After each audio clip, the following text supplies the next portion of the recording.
শ্রদ্ধা ও ভালোবাসায় সিক্ত হলেন গণফোরামের সভাপতি ও মুক্তিযুদ্ধের সংগঠক মোস্তফা মহসিন মন্টু। সহকর্মী ও রাজনৈতিক ব্যক্তিবর্গরা বলছেন, তার বলিষ্ঠ নেতৃত্ব এবং দীর্ঘ 50 বছরের রাজনৈতিক জীবন তরুণ প্রজন্মের জন্য অনুকরণীয়।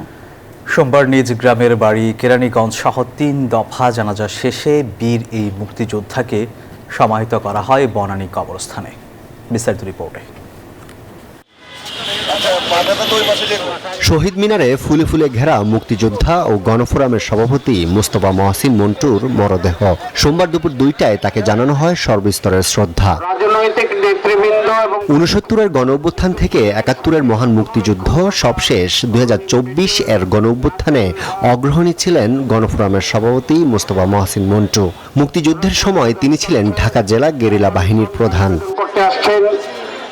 90-এর স্বৈরাচার বিরোধী আন্দোলনেও অগ্রণী ভূমিকা পালন করেন তিনি। ছাত্রজীবন থেকে আওয়ামী লীগের রাজনীতিতে যুক্ত থাকলেও নীতির সাথে অমিল থাকায় 92 সালে দল ত্যাগ করে 2009 সালে গণফোরামের সাধারণ সম্পাদকের দায়িত্ব নেন তিনি। বিএনপি মহাসচিব বলেন, নীতির সাথে কখনো আপোষ করেননি মন্টু ভাই। বান্ডেল থাকলে প্রতি সেনমানিতে টাকা বাঁচবে। বিকাশ সেনমানি বান্ডেল কিনে জিতুন প্রতি লেনদেনে।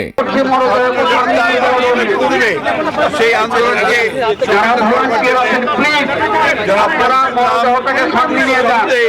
উল্লেখযোগ্যভাবে আমাদেরকে উচ্চারণ করতে হবে। ফ্যাসিবাদ পতনের পর নতুন বাংলাদেশের রাজনীতিতে তার বিদায় অপূরণীয় ক্ষতি বলছেন সতীর্থ ও সহকর্মীরা। খুবই ভালো, সে লোকে অনেক উপকার করতো।